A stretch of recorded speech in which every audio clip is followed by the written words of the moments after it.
Hello, my dear ones. Let's start circular motion. This is third day of unit circle unit. Circular motion. Now we are going to apply our trigonometry concepts on the circular motion. If you are taking physics also simultaneously, this will be helpful. So you have a circle here. Normally you would take the examples of a wheel or anything in actually rolling over, right? Okay, so you know that the circumference of a circle, let me take a pen here. Okay, you know that the circumference of a circle, circumference is 2 pi r.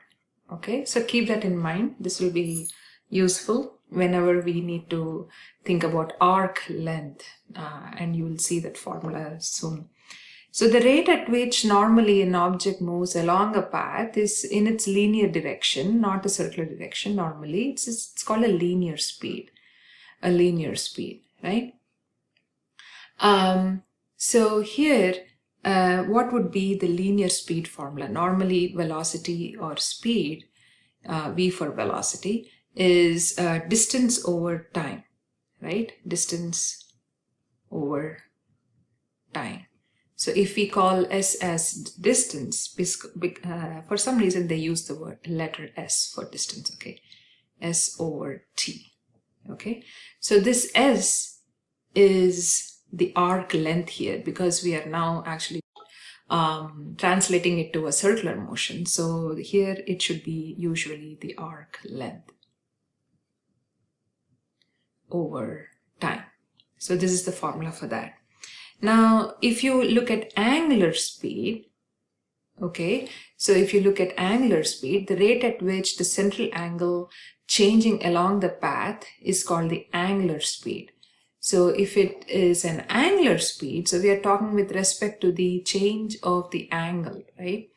So whatever the angle subtends to the central.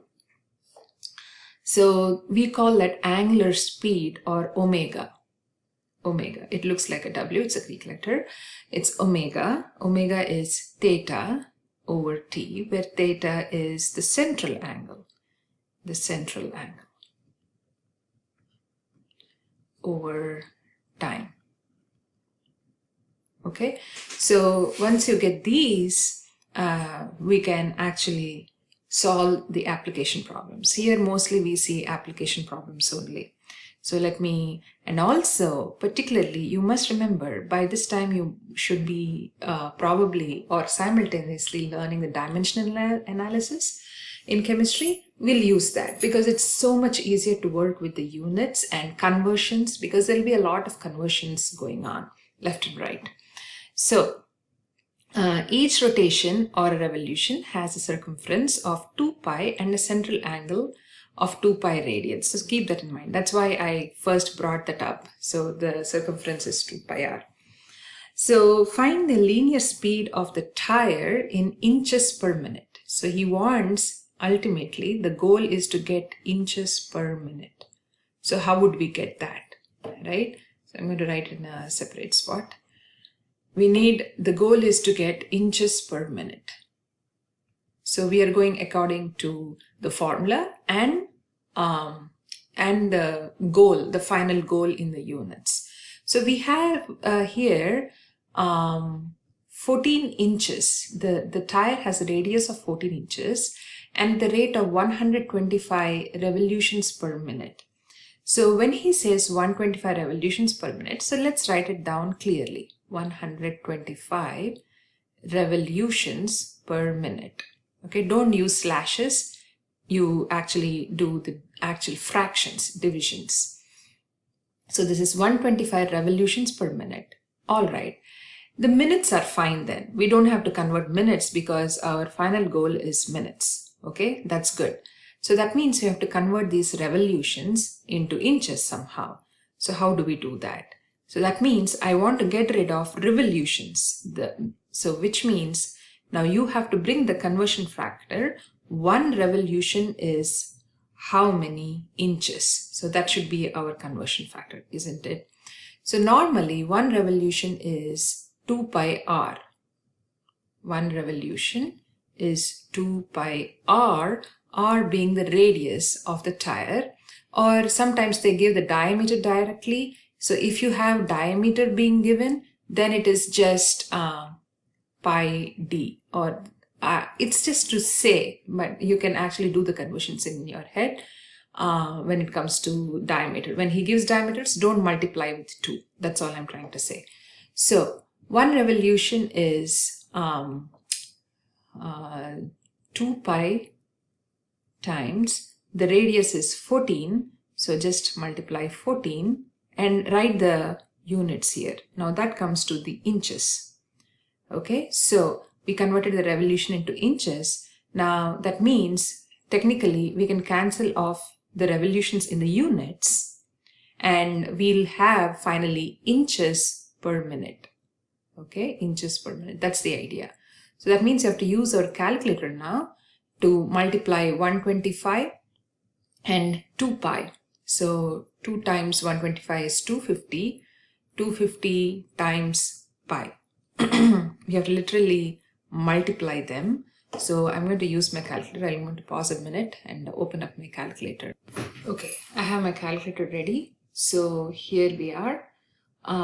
So we need to find 250 times second, pi is here.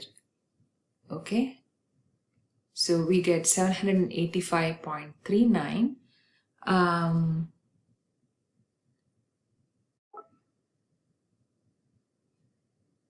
And we have the 14 also. I forgot the 14. Yeah, I forgot the 14, my bad.